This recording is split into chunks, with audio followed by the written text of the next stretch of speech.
پیارے دوستوں، جیسے کہ ہم سبھی کو معلوم ہے کہ یہ رمضان المبارک کا مقدس مہینہ چل رہا ہے اور رمضان کے روزے رکھنا ہر ایک بالغ مرد اور عورت پر فرض ہے۔ لیکن کیا آپ کو پتہ ہے کہ اللہ پاک کن لوگوں کے روزے کو قبول فرماتا ہے؟ پیارے دوستوں، یہ سوال ہم سبھی کے دلوں میں ضرور آتا ہے کہ ہم نے روزہ تو رکھ لیا، لیکن کیا ہمارا روزہ اللہ پاک کی بارگاہ میں قبول ہوا بھی ہے یا نہیں؟ یعنی ہمیں کیسے پتہ چلے کہ ہمارا روزہ قبول ہوا ہے یا نہیں، اور وہ کون سی نشانیاں ہیں جن سے ہمیں یہ پتہ چل سکے کہ ہمارے روزے کو اللہ تعالیٰ نے قبول کر لیا ہے یا نہیں۔ پیارے دوستوں، اس ویڈیو میں آخر تک بنے رہیں گا، کیونکہ آج کی اس ویڈیو میں ہم آپ کو 3 ایسی ہی نشانیوں کے بارے میں بتانے جا رہے ہیں جن سے ہمیں پتہ چل سکتا ہے کہ ہمارا روزہ قبول ہوا ہے یا نہیں۔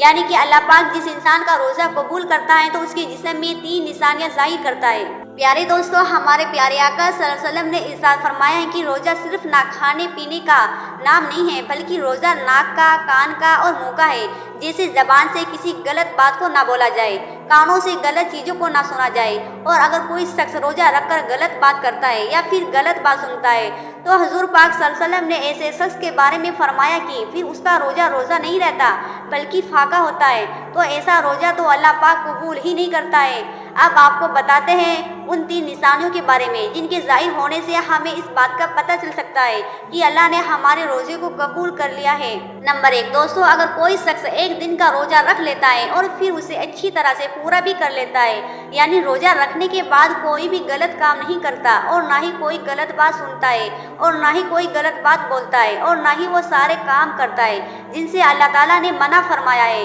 مطلب کہ روزہ رکھنے کے بعد وہ ان ساری چیزوں سے پرہیز کرتا ہے جنہیں روزے میں کرنے سے منع فرمایا گیا ہے، اور اس طرح جب وہ اپنے ایک روزے کو پورا کر لیتا ہے اور پھر جب اگلے دن کا روزہ رکھتا ہے، یعنی کہ جب اسے اگلے روزے رکھنے کی توفیق ملتی ہے، تو یہ اس بات کی نشانی ہے کہ اس کا پہلا روزہ اللہ پاک کی بارگاہ میں قبول کر لیا گیا ہے۔ لیکن ہاں، اگر کوئی شخص روزہ رکھنے کے بعد بھی غلط کام کرتا رہتا ہے، گالی گلوچ کرتا ہے، لڑائی جھگڑا کرتا ہے، تو ایسے شخص کا روزہ قبول نہیں ہوتا بلکہ وہ فاقہ ہوتا ہے، پھر چاہے وہ سارے روزے لگاتار رکھتا رہے۔ تو پیارے دوستوں، آج سبھی رمضان میں روزہ رکھنے کے بعد تمام برے کاموں سے پرہیز کریں تاکہ ہمارے سارے روزے اللہ تبارک و تعالیٰ کی بارگاہ میں قبول ہوتے رہیں۔ پیارے دوستوں، جب کسی انسان کا روزہ اللہ پاک قبول فرما لیتا ہے تو اس انسان کو ذہنی سکون ملتا ہے، دل میں تقویت حاصل ہوتی ہے، اگلے روزے کی توفیق ملتی ہے۔ اکثر لوگ یہ سوچتے ہیں کہ روزہ رکھ کر کمزور ہو گئے، لیکن ایسا نہیں۔ پیارے دوستوں، جب کسی انسان کا روزہ اللہ تبارک و تعالیٰ اپنی بارگاہ میں قبول فرما لیتا ہے